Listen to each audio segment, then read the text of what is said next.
नित्य है।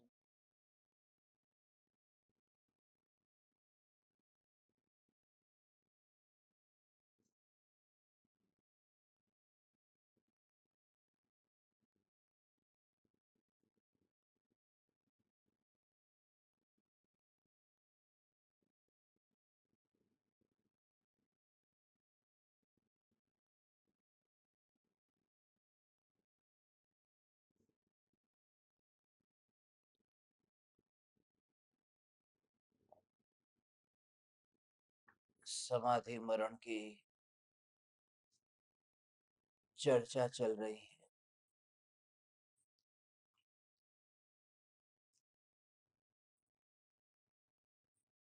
चैतन्य तत्व की निर्विकल्प अनुभूति के बिना देह की क्रिया में नियम से अपनापन होता है और इस वजह से जितनी भी देह की क्रियाएं मिथ्यात्व के साथ की जाती है, क्रियाएं तो हो जाती है मगर मिथ्यात्व मूल में ऐसा का ऐसा ही पड़ा रहता है।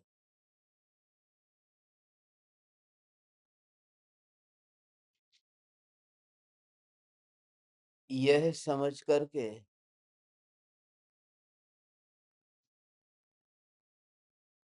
हम चैन से आराम से पांच इंद्रिय के विषयों को भोगने नहीं लगते हैं।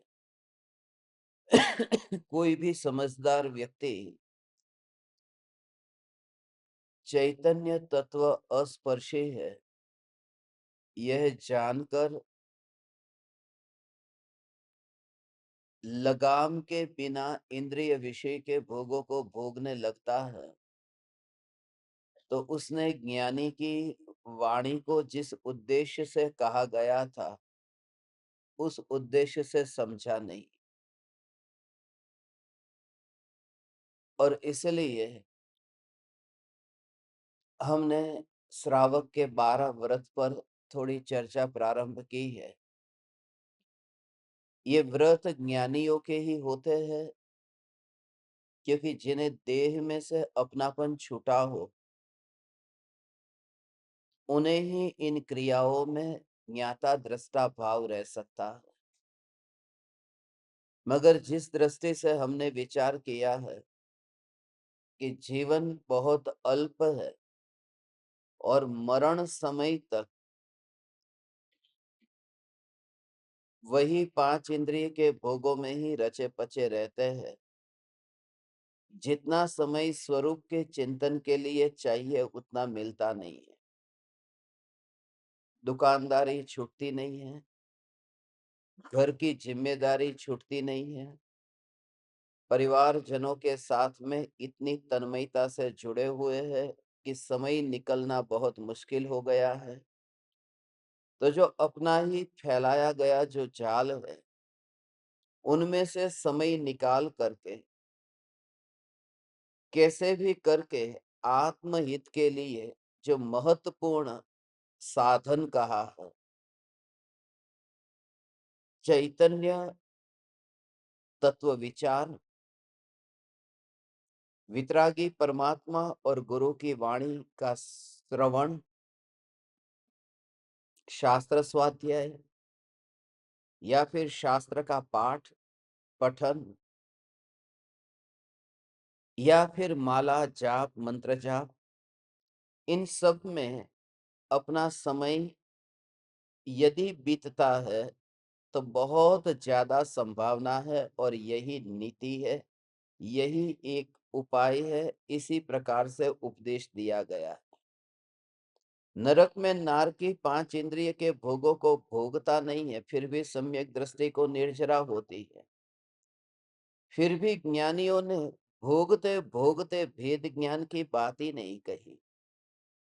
जिन्होंने भी भेद ज्ञान किया है उनके भेद ज्ञान की जो अंतर की चिंतन की धारा थी जिस स्थिति में उन्हें सम्यक दर्शन प्रकट हुआ, तो उन सभी ज्ञानी महापुरुषों का जीवन सम्यक दर्शन के पहले भी हमें देखना चाहिए, जो आज की भूमिका में, आज के आसपास हम देखते हैं।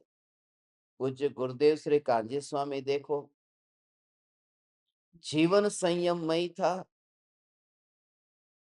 बाहर की कोई दौड़ धूप नहीं थी। इतना था कि व्रतादि पालन करने में धर्म की मान्यता उनको खटक रही थी।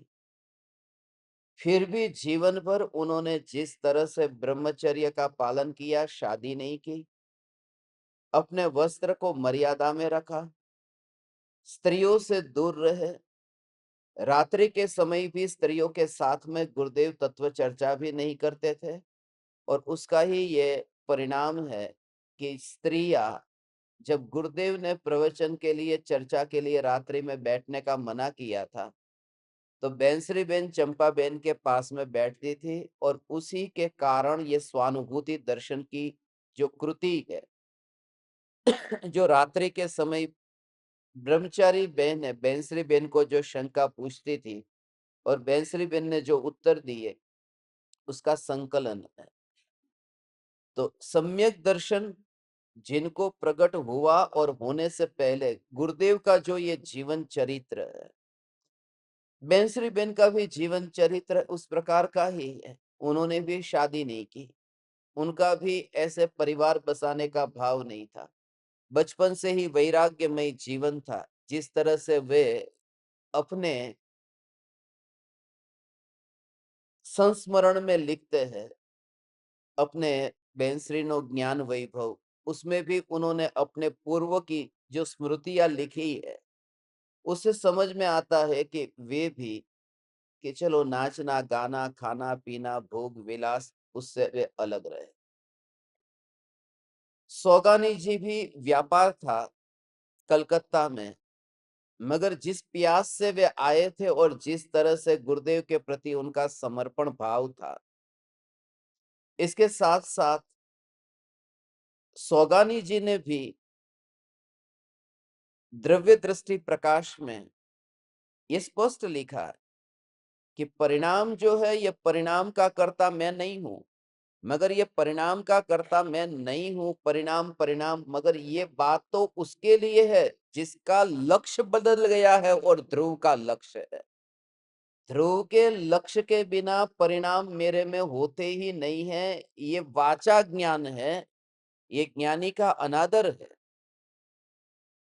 तो अभी अभी जिन जिन ज्ञानियों को हम जानते हैं, परम कृपालु देव की बात भी निराली है।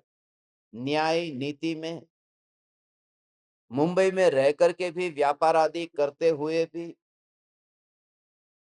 उनका जीवन नीतिमयी था, करुणामयी था, प्राणियों के प्रति, वनस्पति के प्रति, परिवारजनों के प्रति, माँ के प्रति, भाई के प्रति।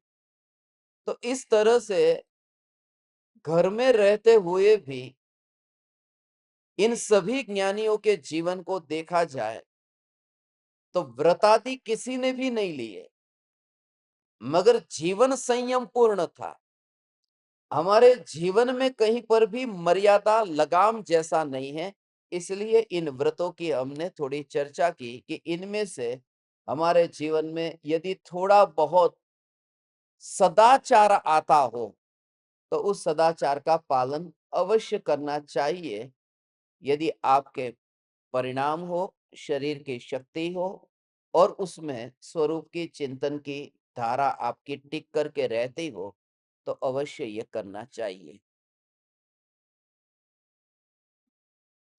कल हमने शिक्षा व्रत में पहला व्रत सामायिक व्रत लिया था।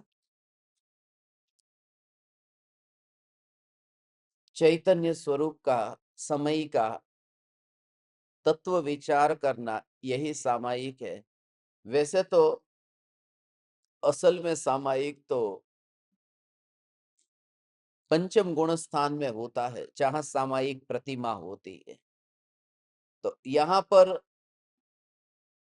अपनी भूमिका में एकांत में बैठ करके ये विचार करना, तो जितना समय इसमें अपना रहता है, उपयोग में आता है, क्योंकि दिन में हम यहाँ पर ऐसा आयोजन करते हैं, ये आयोजन, ये प्लानिंग हमें ही करना है, ये कोई प्रतिज्ञा नहीं है हमारी कि हम दिन में 5 बार सत्संग करेंगे ही।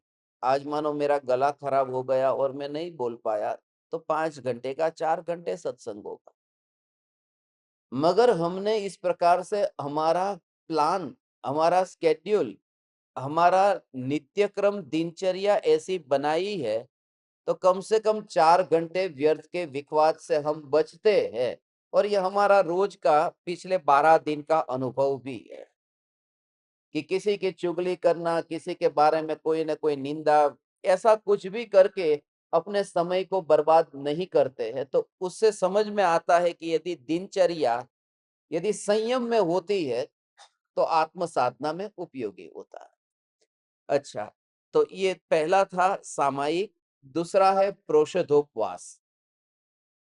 प्रोषधोपवास,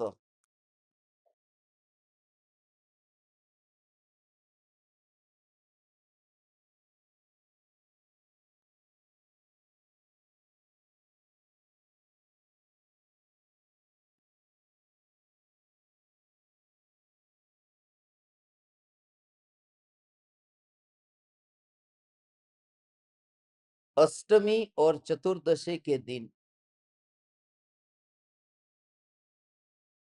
उपवास करना।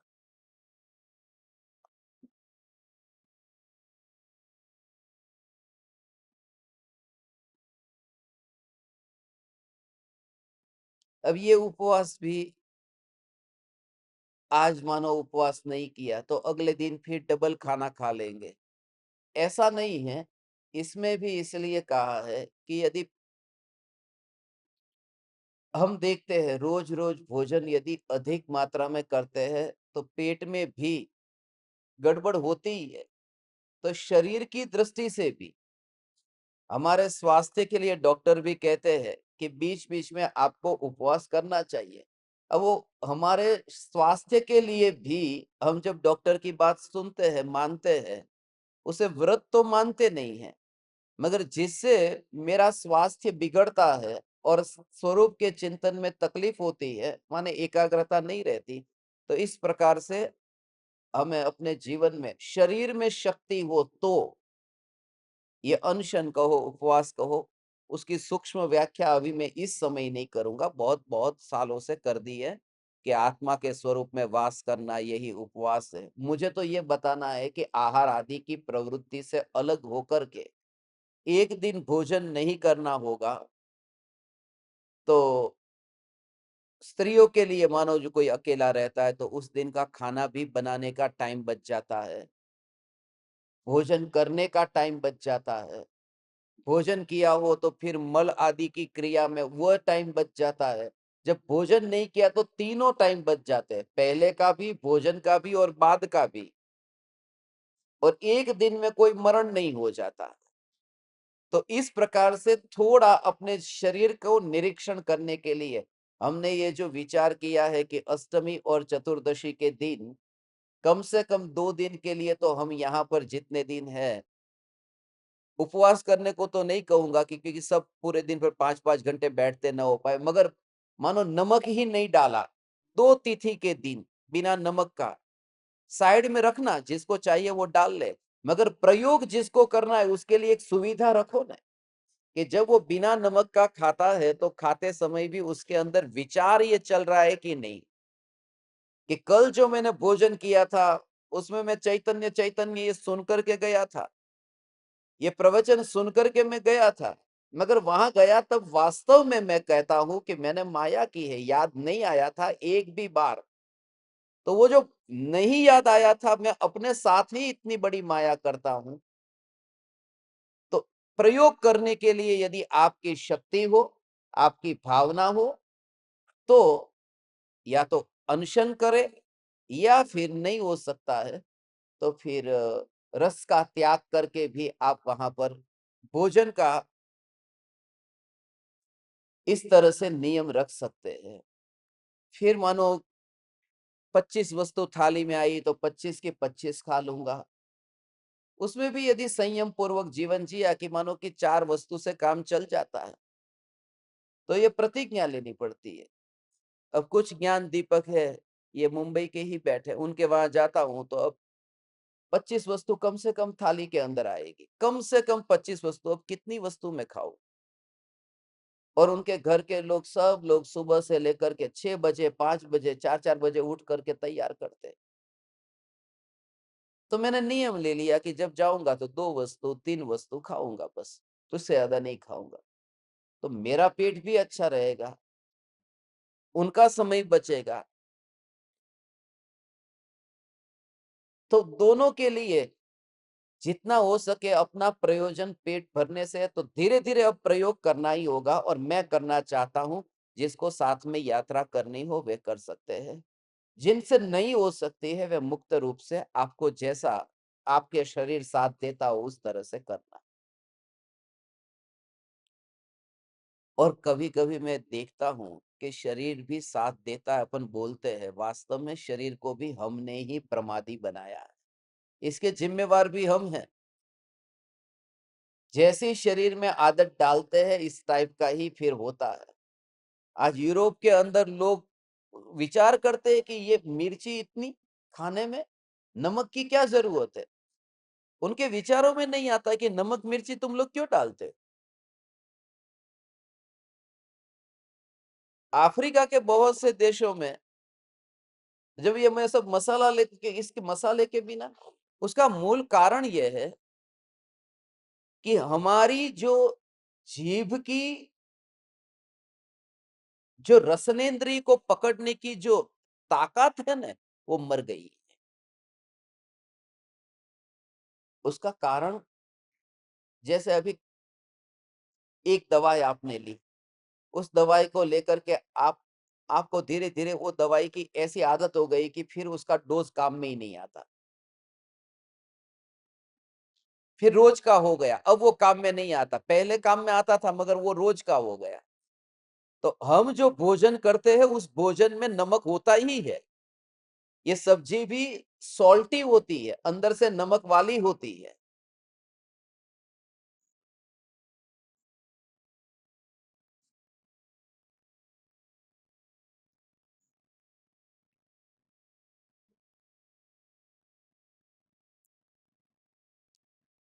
उसमें नमक की मात्रा होती है, मगर हमारी जीभ जो है वो ज्यादा नमक की इतनी आदी हो गई है कि वो नॉर्मल नमक जो सब्जी के अंदर होता है उसका टेस्ट ही पता नहीं चलता, लगता है कि फीका फीका है।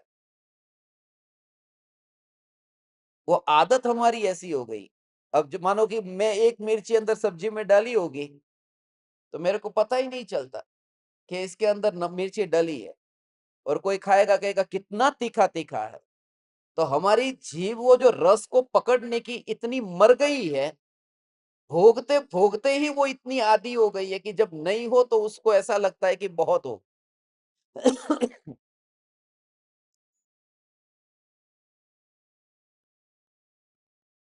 बच्चे मिट्टी क्यों खाते हैं? उन्हें उसमें से भी रस आता है। अब हमें उसमें रस नहीं आता मिट्टी में। वो उसमें उनकी जो अभी सेंसिटिविटी ऐसी है बच्चे की कि वो मिट्टी में से भी वो रस निकाल ही लेता है। अभी बिल्कुल कोरी जीभ है। हमारी इतनी फिर गुलाम होती जाती है कि हमने ही ट्रेन किया है अपनी जीभ को भी। और ये भी मिल जाता है इसलिए, यदि थोड़े दिन अफ्रीका में आओ, कोंगो, तो पता चल जाए कि वहां पर जब अकेला खाखरा और पानी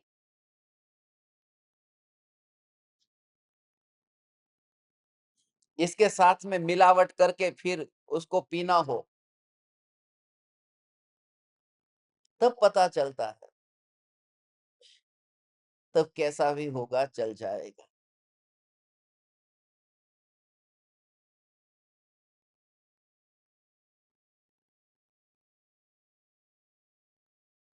तो ये उपवास के लिए कहा, प्रोषदोपवास अष्टमी चतुर्दशी के दिन।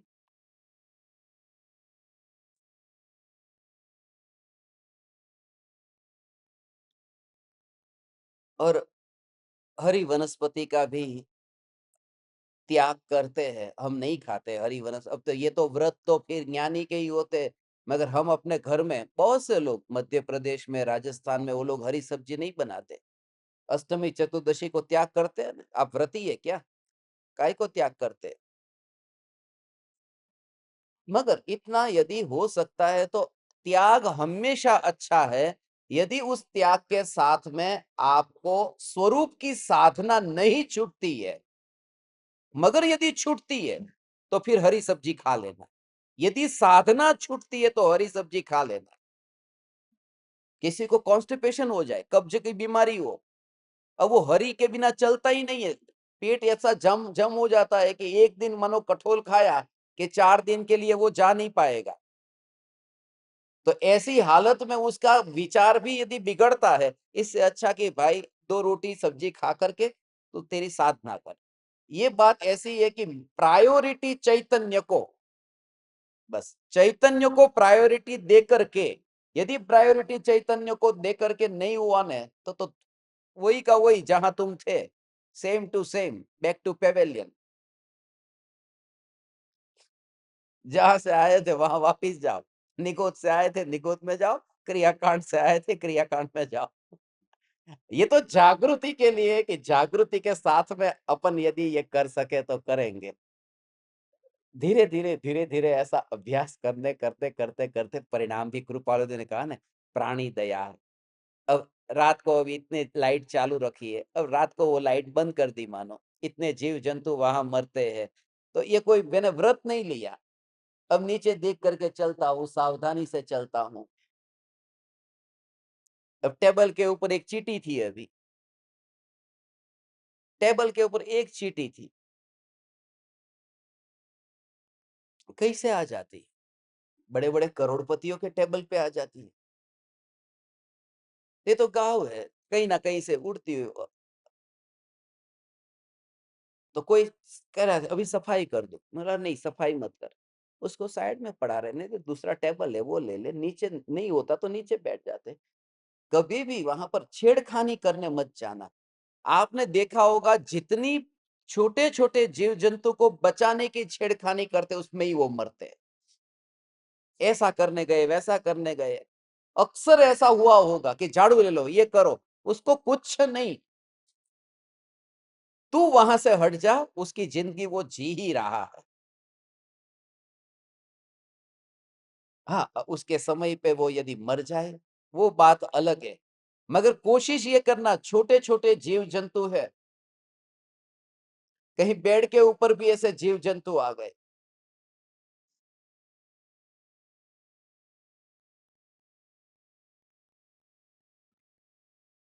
तो कितना संभाल करके लेना पड़ता है। कुछ लोग ऐसे ही सीधा उसमें ही मर जाता है ऐसा। वो इतना छोटा सूक्ष्म जीव है, यदि मानो एक कागज भी यदि उसके साथ में ठीक तरह से न पकड़ा हो तो मर जाएगा। इसलिए ये कि व्रत मेरा बिल्कुल नहीं है, मगर मैं इन सब बातों का ध्यान यदि रखता हूं तो मेरे अंदर आत्मा में कोमलता भी बढ़ती है। एक प्लेटफॉर्म तैयार होता है, जिस प्लेटफॉर्म के अंदर वहां पर वो खेत में हल चलता है, जिसके अंदर बीज बोते हैं, बस वो तैयारी हो रही है। तो ये प्रोषितोपवास, उपवास, उपवास का, अब वो इसमें भी उपवास जो है वो सब 3 प्रकार के हैं। वो अभी आपको नहीं जानने की जरूरत बहुत ज्यादा डिटेल में, कि अष्टमी के एक दिन पहले का, अष्टमी के एक दिन बाद का, चतुर्दशी के आगे का, पीछे का, अभी खाली इतना करो कि यदि आपसे भोजन आहार आदि का त्याग यदि होता है और स्थिरता रहती है तो महीने में 4 बार ये करना चाहिए। हमने इसलिए रात्रि ध्यान प्रयोग भी रखा, इस निमित्त से ही कि अष्टमी चतुर्दशी के दिन वो ब्रह्मचर्य का पालन करने को भी वो 5वें गुणस्थान में कहा।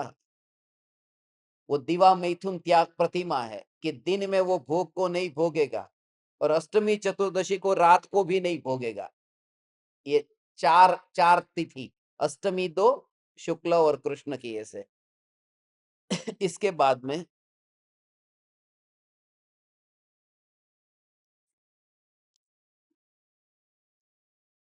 भोगोप भोग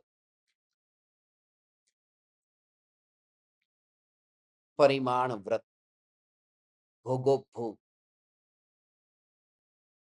ये भी गजब का। आपने सुना होगा ये व्रत के बारे में, मगर चैतन्य को ही मुख्य करके और मुझे मुनि होना है भावलिंगी, तो भावलिंगी मुनि के अंतर में वह दशा प्रकट हुई, उससे पहले वो किस प्रकार के परिणाम चैतन्य के जोर से थे।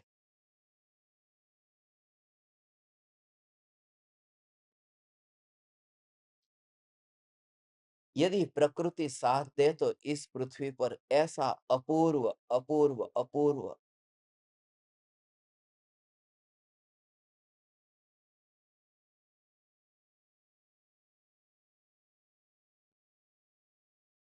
ऐसा है, अपूर्व। ये बात अपन ने बताई, उसमें जो मैंने एक बात अभी आपको थोड़ा क्लियर कर दूं।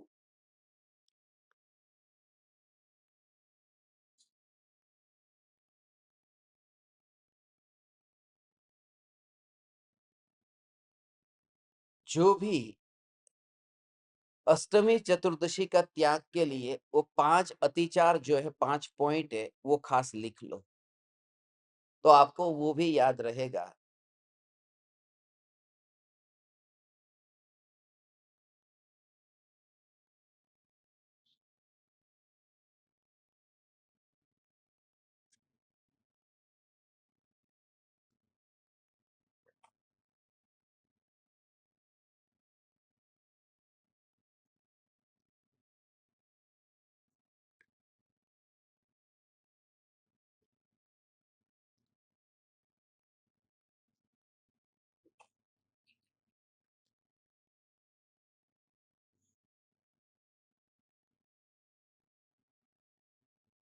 इसमें सब आएगा। पहला है बिना देखे वस्तु को उठाना, रखना, ये दोष है। तो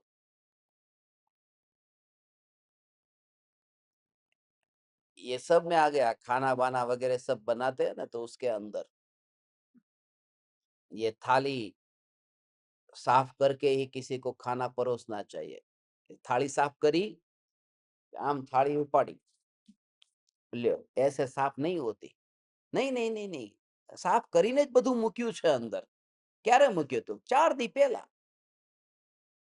ऐसे नहीं, तात उस समय ये सब नियम के बाद में तो इतना। और इसलिए मैं तो आप परमात्माओं से कहता हूँ, जब हमारी ऐसी दृष्टि हो जाए, ऐसी परिणति हो और ऐसे ही जीवों के साथ में जहां रहना हो, बस इतनी सावधानी से वस्तु को लेता है, रखता है। लकड़ी को लेता है तो उसमें उसको अंदर झटका करके वहां पर कि उसमें यदि कोई जीव सूक्ष्म होंगे तो वो मरे नहीं। हाँ, किधर गए थे भाई? हाँ, तो कल से है ना, दोपहर का खाना छोड़ दो, उपवास करो। ये सब ये पीछे है, वो दोपहर का खाना छोड़ दो, उपवास करो। ये पेट भर भर के दबा दबा के खाने से है ना, नींद इतनी आ जाती है, इसलिए थोड़ा पेट खाली होगा तो नींद कम आएगी। घड़ी है तो अलार्म रखो, अलार्म बजाओ, नहीं तो हम बजाएंगे। सावधान रहो, ये यहाँ पर खास सत्संग के लिए आए हो तो ये देखो, वस्तु को देख करके लेना, देख करके रखना, ये सावधानी पूर्वक। दूसरा, इससे संबंधित ये है कि जो वहां पर बिना देखे बिस्तर आदि को भी बिछाते हैं, वो भी इसमें लिया है। कि जहाँ पर भी आप मानो भोजन करने भी बैठेंगे कहीं पर, तो वहाँ पर भी जो बिछाना होता है, जैसे अभी कहा ना कि वो टेबल के ऊपर बैठना था, कुर्सी के ऊपर बैठना हो, ज़मीन के ऊपर बैठना हो, तो वहाँ पर देखो कि वहाँ कोई सूक्ष्म जीव तो नहीं है ना। किसी जीव को मैं बचा ही नहीं सकता, सब जीव अपने आयु से जीते हैं, अपने आयु से मरते हैं। मगर जैसा मैं अपने को ट्रेन करता हूँ, ऐसा होता है।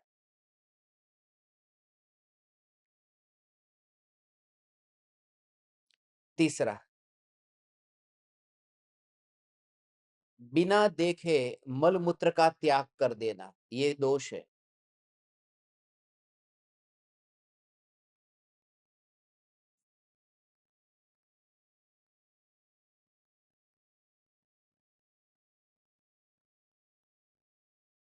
टॉयलेट में ऐसा होता है ना, कभी अंदर आ, कुकड़ो है न, कुकड़ा नहीं, अंदर टॉयलेट का जो बर्तन होता है, तो उसके अंदर भी मानो कोई जीव गिर गया है, एक मकोड़ा है, अभी वो हिल भी रहा है मगर पानी में गिरा हुआ है, तो और अभी ये कंट्रोल रह नहीं सकता कि बाथरूम गए, ऐसा होता है बहुत बार कि अब क्या करूं, मानो मैं बाथरूम वहां पर गया तो तब तक तो वो मर जाएगा, अभी जी भी रहा।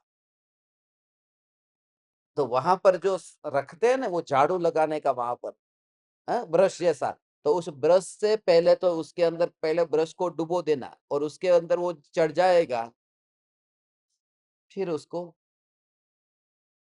वहां पर कोने में कि वहां ऊपर कहीं पर भी उसे वहां पर छोड़, उससे से अलग भी नहीं करना।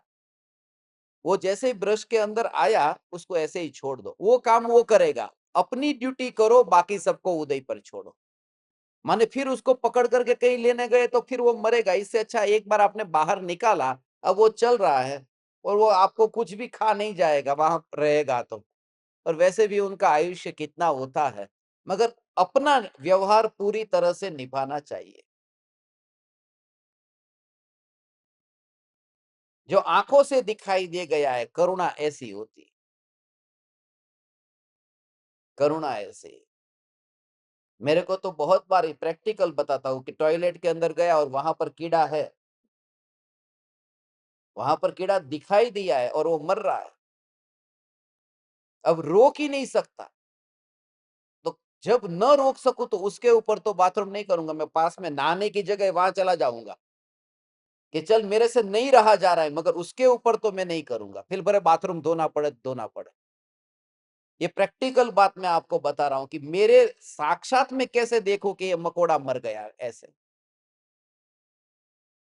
इसलिए मल मूत्र का क्षेपण, वो त्याग करने का, वो बिना देखे नहीं करना ऐसा।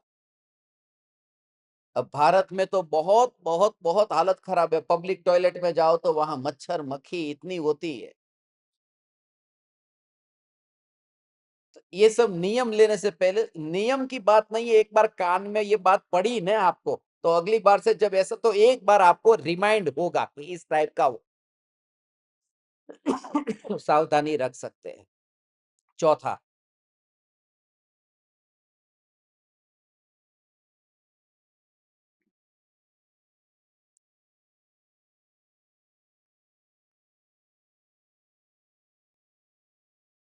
ये सब भोजन से संबंधित है ना, इसलिए कि प्रमाद ऐसा आ जाता है कि फिर आदर, उल्लास, उत्साह ऐसा नहीं रहता, फिर प्रमाद आ जाता है।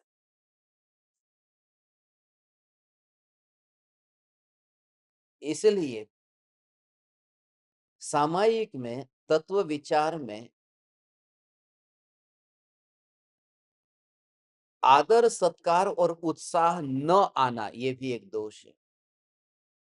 तत्व विचार में उल्लास के साथ में तत्व विचार जो हो, ऐसा नहीं होता, क्योंकि खाना पीना ऐसा किया था, इस वजह से ये गड़बड़ हो गई।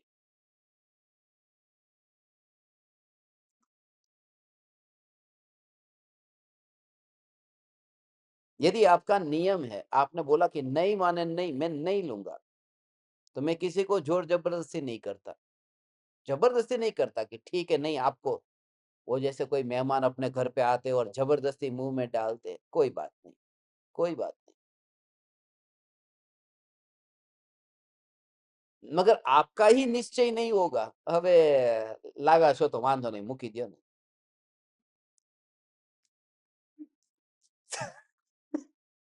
ક્યાં તમને પાછા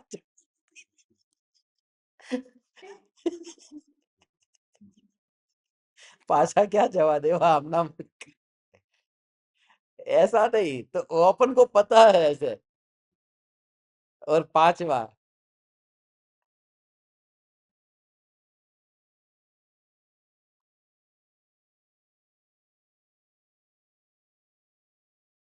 अपने कर्तव्य को भूल जाना।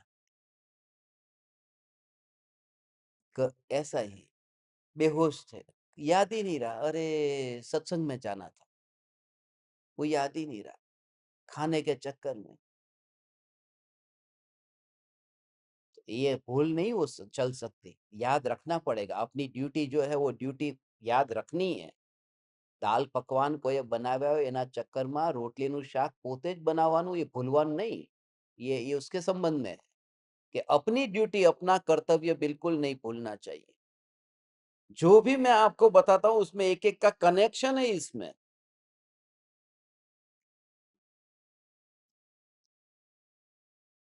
ये हो गया। अब कल सामायिक था, आज प्रोषदोपवास। प्रोषदोपवास के बाद में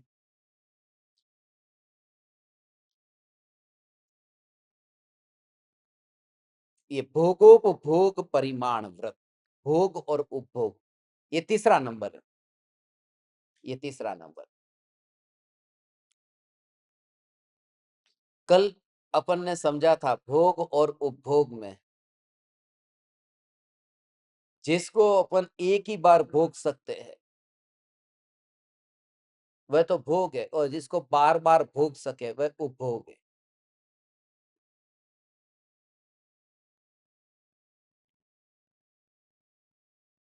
उनमें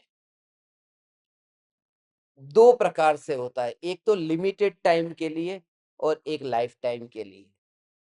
ऐसा नियम लिया जा सकता है कि जैसे सिल्क है, मुझे सिल्क पहनना ही नहीं है, मगर अभी आपने जिंदगी में कभी હવે ઉમરાળા ગામની અંદર હવે કોઈ વ્યક્તિ એવી પ્રતિજ્ઞા લે, कोई ऐसी प्रतिज्ञा ले ले कि मैं सिल्क की साड़ी का त्याग करती हूँ, और रोज का 100 रुपया कमाती है, 200 400 कमाती है, और सिल्क की साड़ी जो है वो 15,000 की 20,000 की आती है, और उसका वो त्याग करके बैठी है प्रतिज्ञा लेकर के, तो उसका मतलब क्या है उस त्याग का।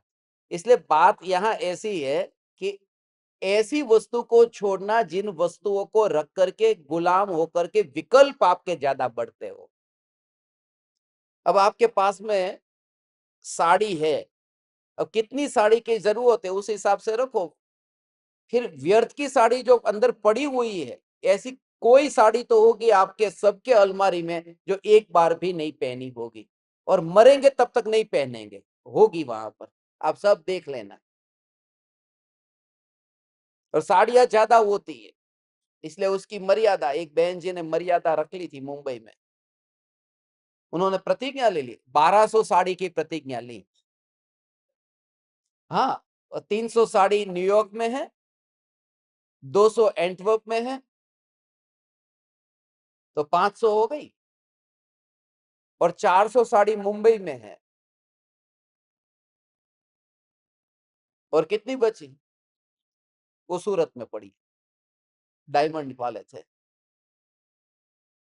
यहां पर आ चुके, और प्रतिज्ञा पक्की ले ली 1200 साड़ी की, और मरने की तैयार, पता नहीं 1200 दिन जिएंगे कि नहीं।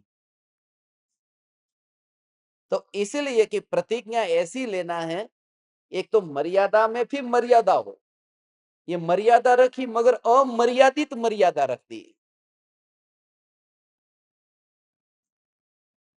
मैं 100 करोड़ से ज्यादा अपने पास में कभी नहीं रखूंगा, प्रतिज्ञा लेता हूं, और रखा तो मिच्छामि दुक्कडम, फिर प्रतिक्रमण कर लूंगा उसका। इसका कोई मतलब ही नहीं है। इस प्रकार की जो कल्पना दिमाग में डाल दी कुछ कुछ, कि आपने मानो के समुद्र के अंदर स्नान कर लिया, तो सारे समुद्र के पानी का वो पाप लगेगा आपको, उसमें जितने जीव मरते हैं। ऐसा पापी तो कहां जाएगा जो समुद्र के अंदर स्नान करता है।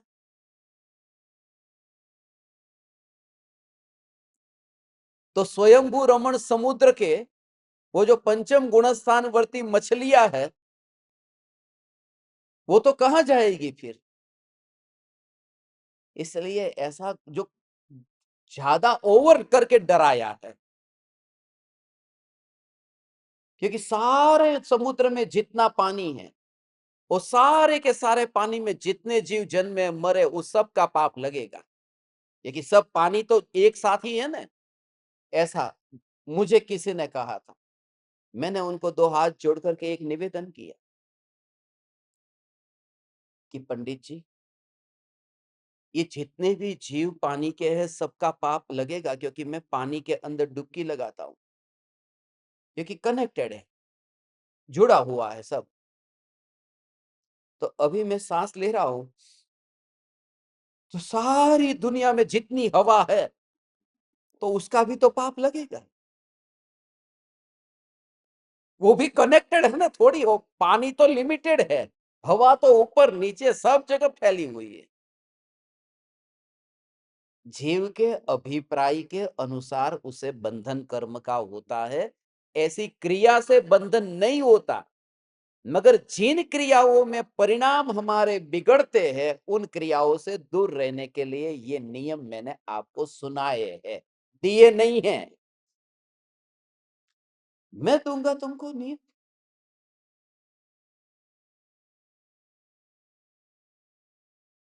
ऐसा तो भोगो भोग परिमाण व्रत, उसमें लाइफ टाइम का भी रहेगा, लिमिटेड टाइम का रहेगा। कि दो जोड़ी कपड़े मैं अपने पास में रखूंगा, मगर नए कपड़े यदि खरीदने पड़े तो इतनी शांति रहती है, इतनी शांति रहती है, कोई विकल्प नहीं, बस उतनी झंझटों से बचते हैं। अकेले होंगे, अब मानो कि इस्त्री करना नहीं है, इस्त्री वाले की जरूरत नहीं है, कब इस्त्री से कपड़ा आएगा, जो उसमें ही उसमें विकल्प जाते हैं। आपने कपड़ा धोया, उसको निचोड़ करके सुखो दिया, दूसरे दिन पहन लिया, उन विकल्पों में जो समय जा रहा था, उतना स्वाध्याय में चिंतन में इतना समय रह सकता है। इसके लिए ये कहा कि जितना, फिर आपने एक जोड़ी का दो जोड़ी का नियम रखा है, एक जोड़ी कपड़ा पहना है, एक जोड़ी सुखाया है, और बरसात के दिन है, कपड़ा सूखा नहीं है। अब टेंशन कि अब प्रवचन में जाना है, और दो का तो नियम ले लिया है, अब क्या करूं। इसलिए ऐसी ऐसी प्रतिज्ञा मत लेना, तीन जोड़ी रख लेना, चार जोड़ी रख लेना। जड़ता नहीं चाहिए, बात यह है कि सहजता से जितना विकल्प कम हो और चैतन्य को मुख्य रखा जा सके, ऐसा काम करना। ये भोगो भोग के संबंध में पांच बात जो अतिचार की लिखनी है। पहला, ये सब त्याग तो दिया, मगर क्या हुआ कि विषयों के प्रति उदासीन न हुआ, तो ये दोष है। जिन वस्तु को त्याग तो दिया, मगर उसके प्रति उदासीनता का भाव नहीं आया।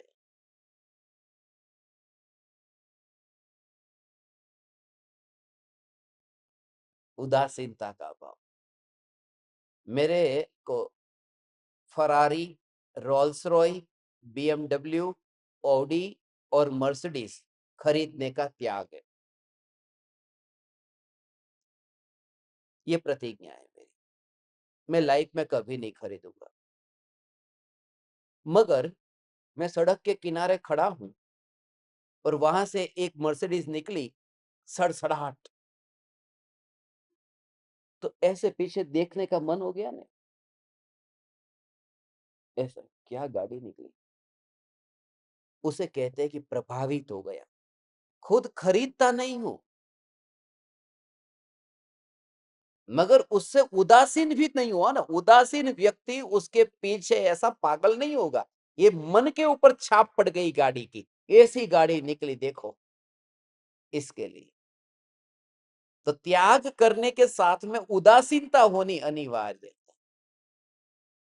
गाड़ी न खरीदी એની મહિમા નથી, ઉદાસીનતા છે કે નહીં એ તો ખિસ્સામાં ફતિયા નથી એટલે નો લીધી। ફતિયા એટલે ખબર પડે? હા, પૈસા। આ પ્યોર ગુજરાતી હો, કાઠિયાવાડી ગુરુદેવના ગામનું। ફતિયા માને રૂપિયા।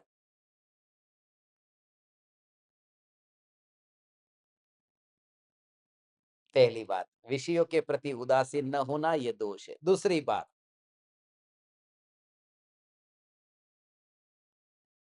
अब गहने आदि का उसका नियम भी इसमें आ जाएगा। हो, अब आपको अभी तो गहने आदि नहीं पहनते, मगर पूर्व में मानो गहने पहने थे, उसकी याद आती है आपको बहुत, और वो आपको ट्रिगर करती है।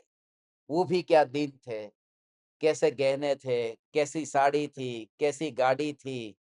तो ये दोष है। अब छोड़ो, उदासीनता के साथ में एक दुस्वप्न से मैं मुक्त हो गया। एक बुरा स्वप्न चल रहा था, गया। धन्य है वह स्थिति जो मुझे यहां तक ले आई। बस खत्म।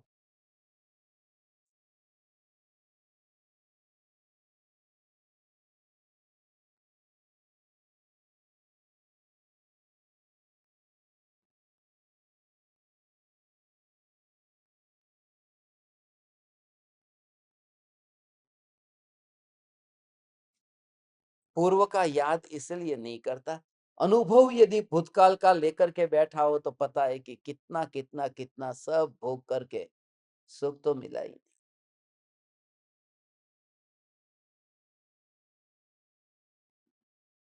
जिनको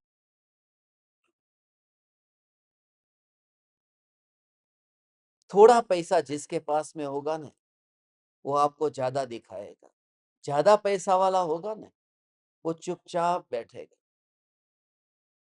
जब कोई व्यक्ति हाथ में इतना गहना, इतना सोना चांदी पहन करके रोज निकलता हो, समझना कि ये कहीं बैंक का है ना, उसने दिवाला विवाला निकाला लगता है। ये देखो ना, सब मार्क जुकरबर्ग का टी शर्ट देखो, मुकेश अंबानी का शर्ट देखो ना, रोज की करोड़ों की इनकम है, मगर पता भी नहीं चलेगा। और 15,000 10,000 की सैलरी वाला ऐसे चलेगा, बिल्कुल इस्त्री टाइट कपड़ा एवा पहरा है। तो उसको भूतकाल का, जब हमने भूतकाल में इतना भोगा है, कुछ भी नहीं मिला है। अंग्रेजी में कहते हैं, सिक्के होते हैं उसमें आवाज आती है, नोट में आवाज नहीं आती। जो ज्यादा आवाज करता है ना, बस समझना कि उसके पास में सिक्के जितना ही है। जिसके पास में नोट इकट्ठी हुई है वो तो चुप रहती है, नोट आवाज नहीं करती। तीसरा,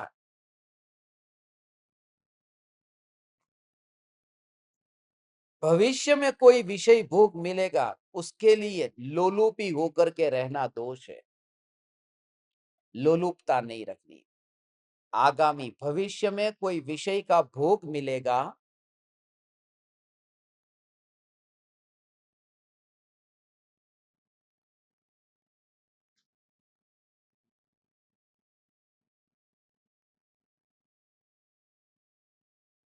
एक नया मोबाइल खरीदने का है ऐसा, तो उसकी इच्छा पहले से ही, और इतनी लोलुपता है कैसा होगा मोबाइल, कब आएगा मोबाइल। तो उस प्रकार से भविष्य की लोलुपता।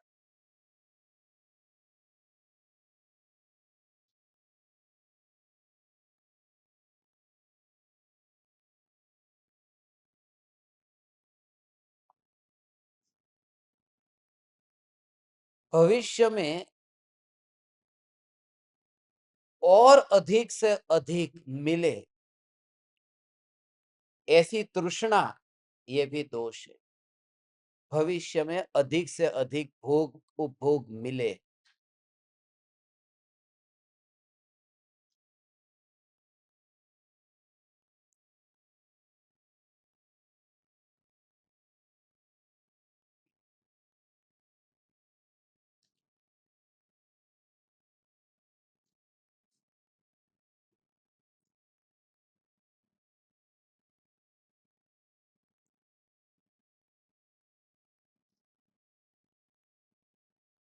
और पांचवा,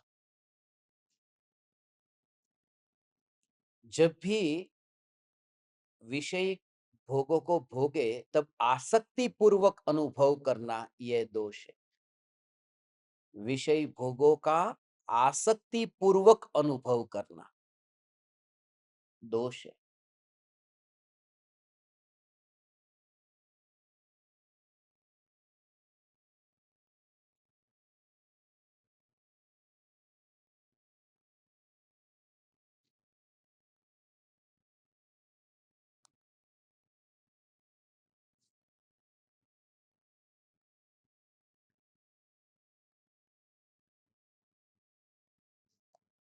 तो इस तरह से ये हुआ भोगो भोग परिमाण व्रत का।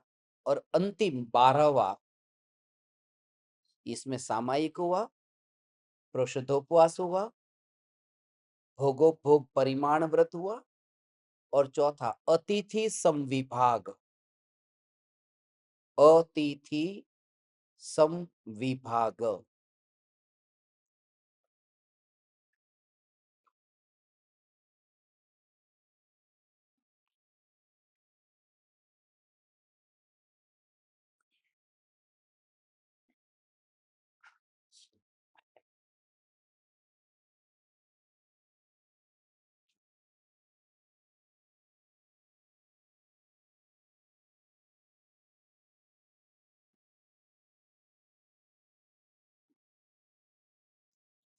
ये वैसे मुश्किल है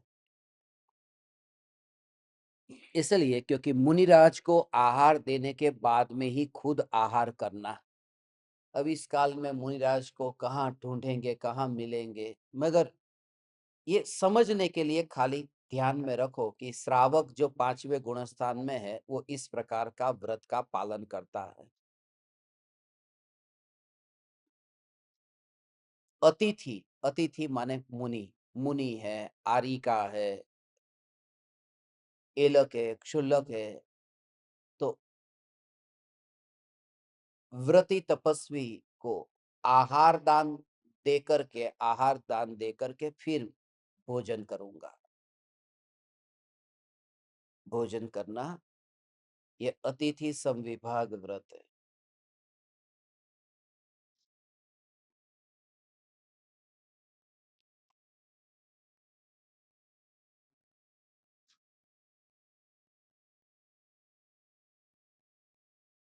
कबीर का एक दोहा किसी ने सुना है? साई इतना दीजिए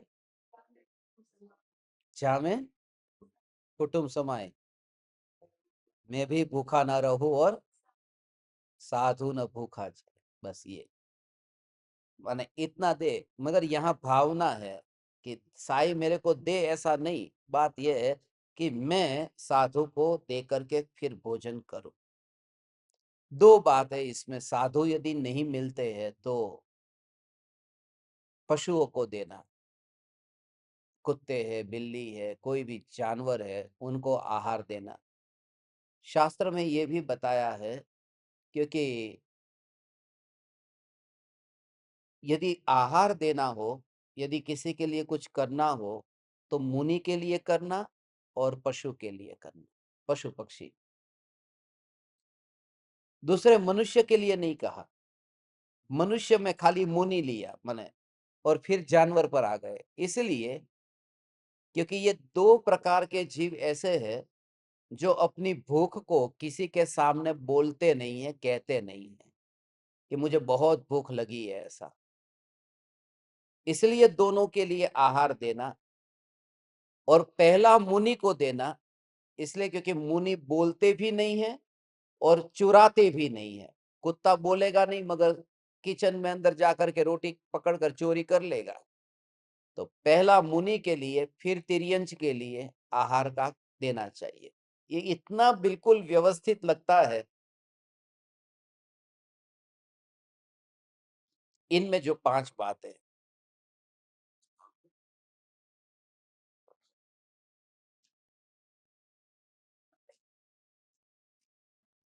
जो पत्ता, हरा पत्ता होता है ना, उस हरे पत्ते के ऊपर भोजन नहीं करना चाहिए।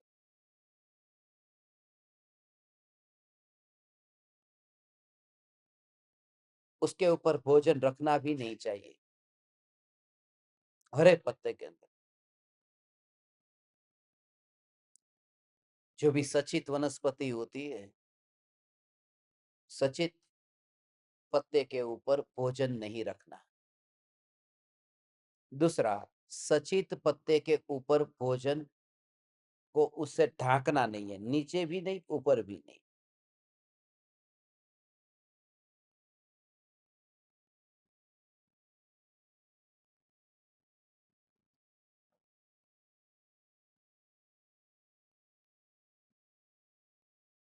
तीसरा, स्वयं द्वारा देने योग्य वस्तु दूसरों के द्वारा दिलाने। स्वयं देने योग्य वस्तु दूसरों के द्वारा दिलाना।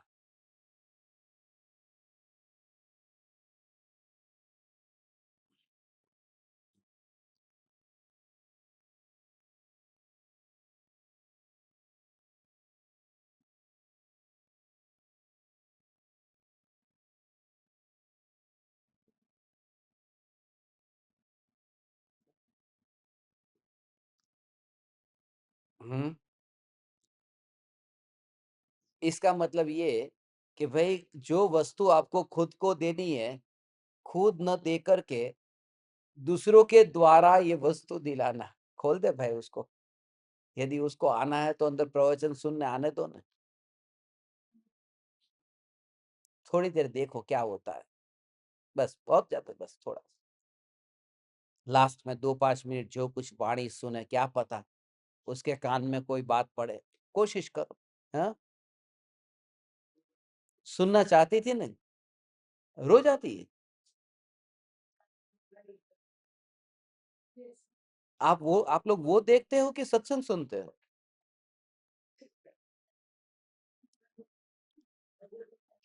हे भगवान।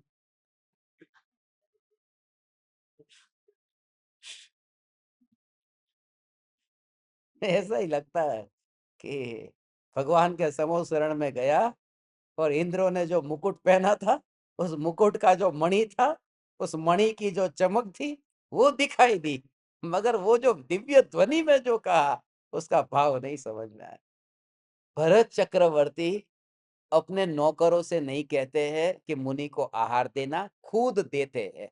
माने खुद के द्वारा जो देने योग्य है, वो दूसरों के द्वारा नहीं दिलाना है, ऐसा।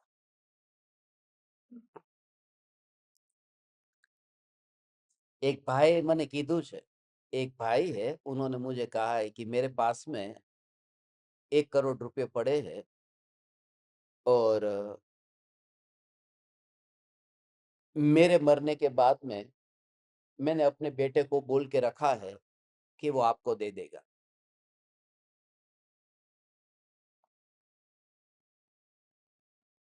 तो मैंने उनको बोला, रुपये किसके हैं? आपके हैं। अधिकार किसका है? आपका है। और आपके और आपके बेटे में मोह किसका ज्यादा है? बेटे के अंदर ज्यादा है, आपके अंदर कम है। आप में मोह कम है, रुपये भी आपके हैं, अधिकार उसके ऊपर आपका है, कमाई आपकी है। फिर भी जीते जी आपके हाथ से छूट नहीं रहा, तो आपके जाने के बाद में वो बेटे के हाथ से क्या छूटेगा? और पाप आप खुद करके जा रहे हो, परिग्रह का जो पाप है वो खुद करके जा रहे हो, और पुण्य बेटा बांधेगा। माने डबल मजा लेना है कि जीवू तब तक इसे भोग भी लूं, और मरू तब मुफ्त का पुण्य भी बांध के जाओ कि बेटा तू दे देना, फिर बाद में मेरे को किधर आना है देखने के लिए। इसलिए जो अपने पास में जो वस्तु है खुद दे देना, दूसरों को मत कहना कि तुम ये काम करना, अपने हाथ से। तरत दान महापुण्य। ये हुआ चौथा। चौथा लिखो, अन्य दाताओं के गुणों को सहन न कर पाना दोष है। अन्य दाताओं के गुणों को सहन न कर पाना।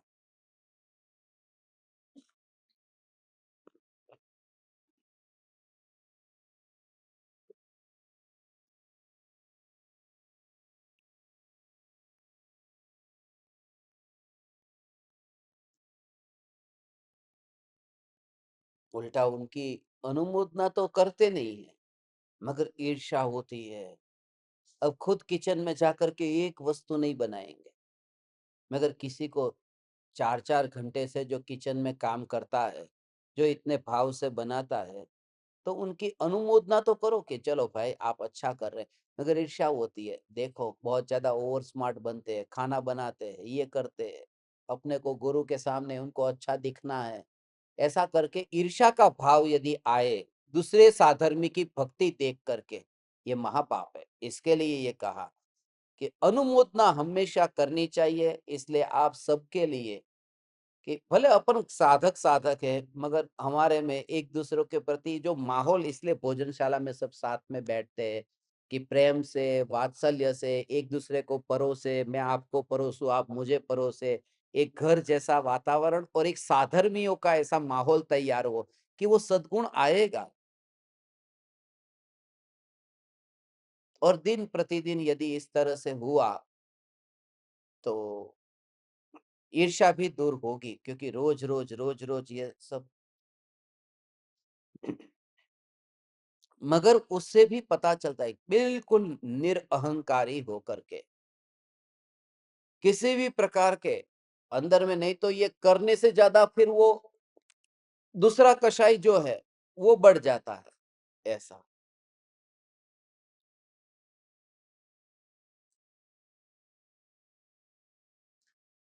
आपने सेवा कम की और अहंकार का पोषण ज्यादा कर दिया। इसलिए भूमिका जैसी जैसी है, उस भूमिका के अनुसार अपने को आहार देना चाहिए, दूसरे की अनुमोदना भी करनी चाहिए। जो भी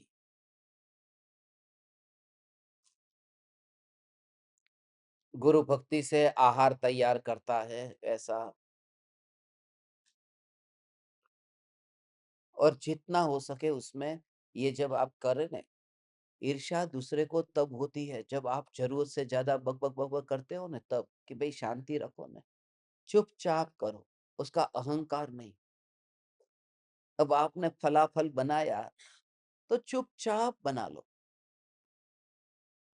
उसमें क्या आता है क्या नहीं आता है, मेरी इतनी, मेरे को ये पता वो पता वो पता, चुपचाप बैठो, खाली मैंने बनाया इतना भी। क्योंकि ये सब जो है ना उसके अंदर, और मेरे को क्या मतलब है उसका, फलाफल का हिस्ट्री, जिन जिन ये वस्तु जिन जिन देशों में बनती है, जहां से वो खोज की गई है, इजिप्ट से, लेबनान से, वहां पर जो हमस कैसे बनता है, वहां पर खोज लेबनान में कैसे हुई है, मिडिल ईस्ट में कौन कौन से देश में कहां कहां पर फलाफल चलता है, मेजोरिटी कहां पर है। अब वो दुनिया में सब देख करके मैं आया हूं, और मेरे सामने कोई बोलेगा, मुझे हंसी आती है। चुपचाप बैठे रहो ना, फलाफल क्या है सब पता है। हाँ, तो उससे क्या है, પોતે अपने પોતાના જ્ઞાનની ડાપણ નહીં કરવી જોઈએ। હા, કોઈ ગામડાનો માણસ હોય, હવે કોઈ કે જેને ખબર કાંઈ ન પડતી હોય, તો એની સામે બતાવો કે આ હમસ શું કહેવાય। હવે દેશોની અંદર જ્યારે જ્યારે લેબનીઝ લોકોને ત્યાં આ કેવી રીતે થયું, અને એ ફલાફલ શબ્દ બહુ જ ખરાબ છે, સેક્સ માટે વપરાય છે, આનું નામ જ ફલાફલ એટલે પડ્યું છે। એ તમને બધી ખબર ન હોય, પાછી તમને ખાલી ફલાફલમાં શું નખાય એ ખબર હોય, પણ એ ફલાફલનો આકાર જે તૈયાર કરે છે, એમાં જે વસ્તુ નાખે છે, એ આખી કામ વાસનાનો આકાર છે। એ જે રીતે બન્યું છે, અને કયા કયા દેશની અંદર આ બધું થાય છે, અને તમે પરોસો આની અંદર આમ હોય, આની અંદર આમ હોય. અરે બાપા બધી ખબર છે. તમે ખાલી बनाવીને મૂકીને जता रहे हो। ऐसा तो उससे क्या है कि मेरे को नहीं मगर दूसरे को ईर्ष्या नहीं हो कि ये अपने ज्ञान की बढ़ाई-बढ़ाई करते हैं क्या उनको ही पता है बाकी सब क्या है सब। इसलिए जितना ज्ञान है, उस ज्ञान को ऐसा अंदर रखो कि पास वाले को पता न चले। बिना पूछे एक वाक्य भी कोई अनहद भक्ति से पूछता है कि आप मुझे बताओ इसके बारे में, तो बोलूँगा। नहीं तो इतनी बात अंदर में इसलिए ज्ञान को पचा लेना माने एक भी वस्तु मुझे नहीं पता, मैं नहीं जानता। और किचन की सब बातों का पता हो, तो मौन रह करके ऐसा करेंगे तो ईर्ष्या का भाव नहीं आएगा और खुद का अहंकार नहीं बनेगा, बढ़ेगा और वहां पर ईर्ष्या नहीं होगी।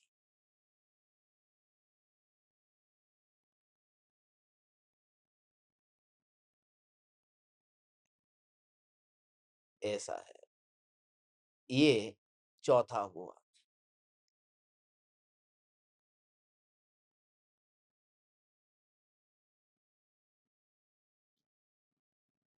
5वां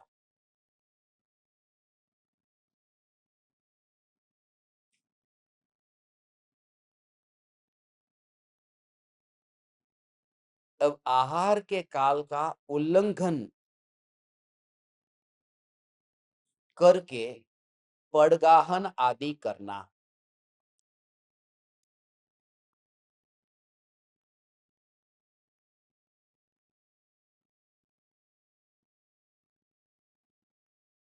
ऐसा है कि अपनी मन की मर्जी से आहार का काल का उल्लंघन कर दिया।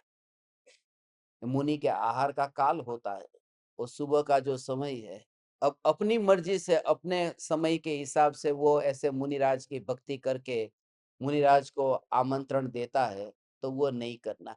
ये खाली जानने के लिए आपने जाना, यहाँ पर ऐसा कुछ संभावना नहीं है, मुनि भी नहीं है, मगर इतने व्रत का हमने सीखा था, तो ये भी सीख लिया।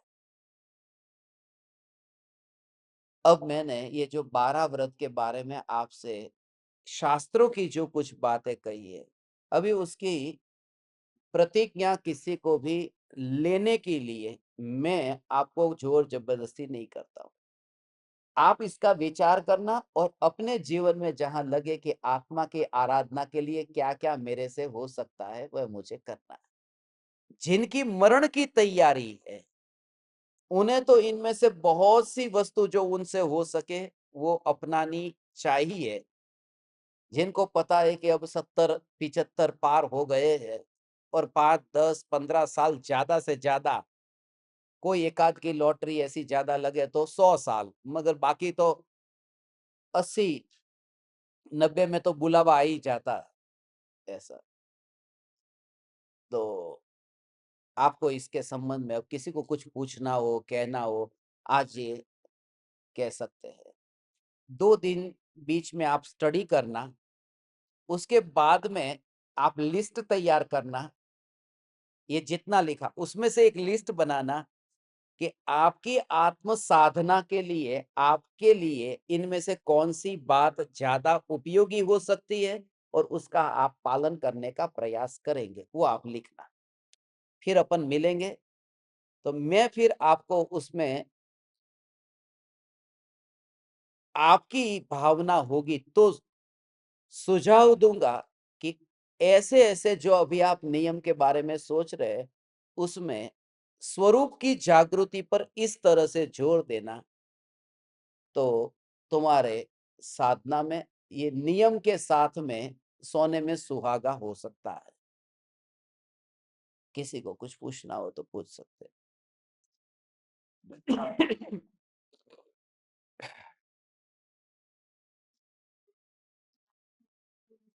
पूछने के लिए बोल रहा हूँ।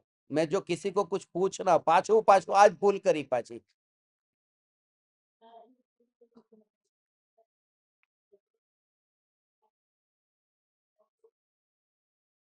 ठीक है।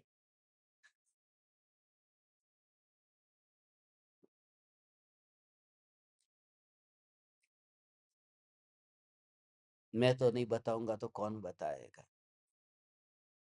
पर ये भी इनकी सरलता है,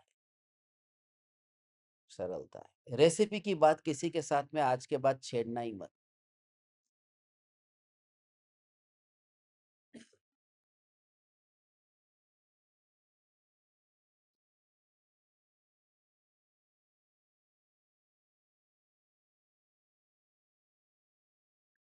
ठीक है। 12 व्रत के नाम कौन बता देगा? जो जो बताता जाए वो जा सकता है बाहर। फिर कितना सिंपल है।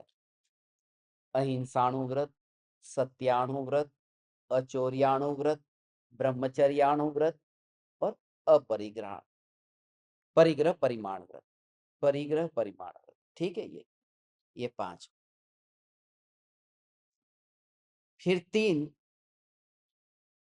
शिक्षा व्रत, 3 गुण व्रत, दिग्व्रत, देशव्रत, अनर्थ दंड व्रत और 4 शिक्षा व्रत, सामायिक, रोषधोपवास, भोगोपभोग परिमाण व्रत, अतिथि समविभाग। बस कितना आसान है। कौन बोलेगा? हाथ ऊंचा करो जो जो बोल सकते हो। आपको नहीं याद? परिभाषा नहीं पूछ रहा हूं, खाली नाम। 5 का बोलो ना, 5 का तो बोलो।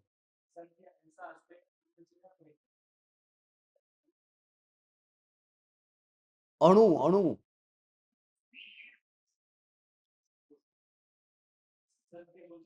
सत्याणु व्रत। अणुव्रत है ना, ये बराबर है। 5 पाप का विरोधी, जो 5 पाप है उसका विरोधी। ये आपने पहले से याद किया होगा, बोलो पहले से किया होगा। ये अभी याद नहीं है क्योंकि पता चल जाता है वो देख के। क्योंकि मैंने अस्तेय शब्द का उपयोग नहीं किया, अस्तेय उन्होंने किया, वो कहीं से सीख के आए। उससे पता चलता है कि ये यहां नहीं याद किया।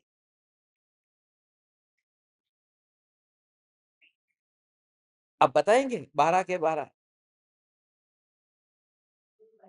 हाँ, आपकी भाषा में बोलो ना, मेरे को भी वही भाषा समझ में आती। बैठ बैठ बैठो बैठो।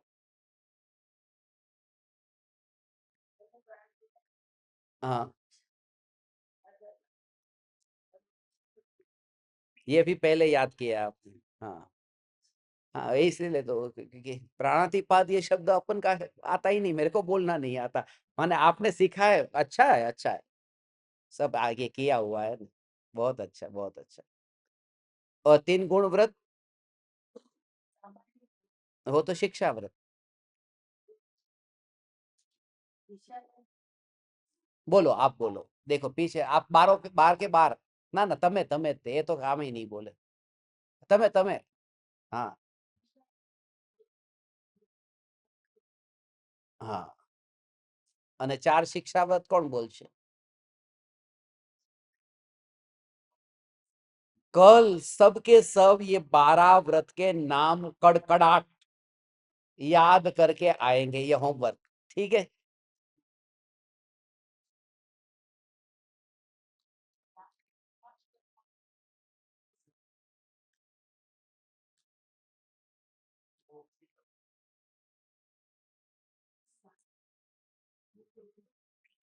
क्या हो गया?